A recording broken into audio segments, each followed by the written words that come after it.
Sanibonani futhi. Nkosi, uyazi lesihlahla lesi kodwa bawethu. Ngiyambonga umdala ngokuthatha lesihlahla la ejaldini yami. Hayi siyangilethela indaba. Lalelani ke. Zonke izinkolo ezingenazo izisekelo ezinganazo izinsika izinkolo zikaSathane. Zonke izinkolo ezinganaso isisekelo ezinganazo izinsika izinkolo zikaSathane. Izinsika zeIslam zinhlanu. Siyakholwa kumdali yena yedwa asimhlanganisi nalutho.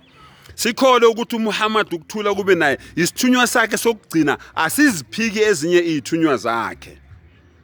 Siyathandaza insika yesibili siyathandaza zinsuku zonke 5 times ngelanga thina amaSulumane. Insika yesithathu sibuya kwenyangeni yeRamadan besifastile nonke niyazi ukuthi besizilile insika yesithathu leyo yeIslam. Insika yesine ukwembulela abampofu. Insika yesihlanu iHajj ipilgrimage nihlale nibona nani kuthiwa siyale eMakha siyokhonza ibhokisi kusho nina nithi sikhonza ibhokisi angazi ukuthi ibhokisi ulikhonza kanjani lingakhulumi. Izinsika lezo zeIslam ezinhlanu. Bese kuba ke namagatsha okholo ayisithupha. Siyakholwa kumdali, siyakholelwa ezingilosini, siyakholelwa ezithunyweni zakhe zonke, siyakhulelwa emibhalweni yakhe yonke, siyakhulelwa ekuthini okuhle nokubi kwenzeka ngentando yakhe, siyakholelwa kuphi elangeni lokwahlulelwa ukuthi ngelinye ilanga sovuswe ekufeni bese siyahlulelwa ngokwemisebenzi yethu. IIslam ke leyo. Lalela ke. UbuNazaretha kungani ngithi inkolo kaSathane ngoba ayinazo lezi zinto lezi engikubalela zona. UbuNazaretha inkolo ehlanganise ubuRoma, ehlanganise ubuKristu, ehlanganise amasiko mbumbulu.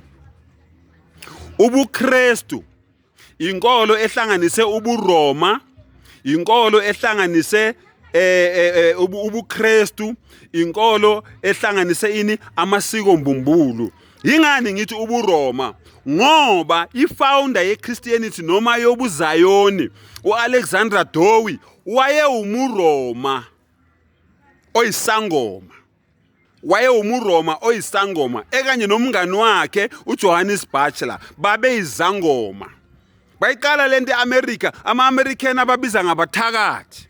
Athi ama-witch afuna ukubabulala babaleka beze Africa bazoyiqala la eAfrica.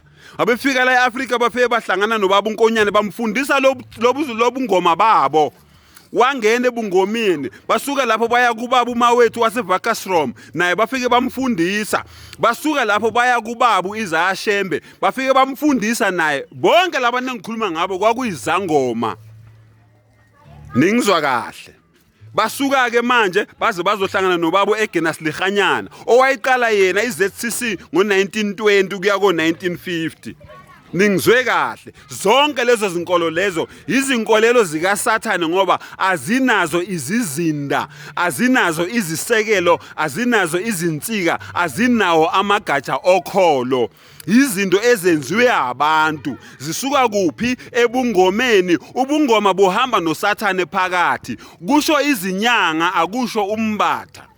Kusho izinyanga ukuthi zona azisebenzi ngomoya kaNkuluNkulu zisebenza ngomoya obumnyama. So ubungoma nobunyanga buhamba noSathane phakathi. Ngithukeni ke ngigcine la nithanda khona ngithi mina uShembe kwakuyisangoma, uNkonyane kwakuyisangoma, umawethu kwakuyisangoma, uLihanyane kwakuyisangoma, uJohannes Butler kwakuyisangoma, uPeter Lee Rose kwakuyisangoma, uAlexander Dowie kwakuyisangoma. Ngithukeni ke ngigcine la nithanda khona ngiyabonga.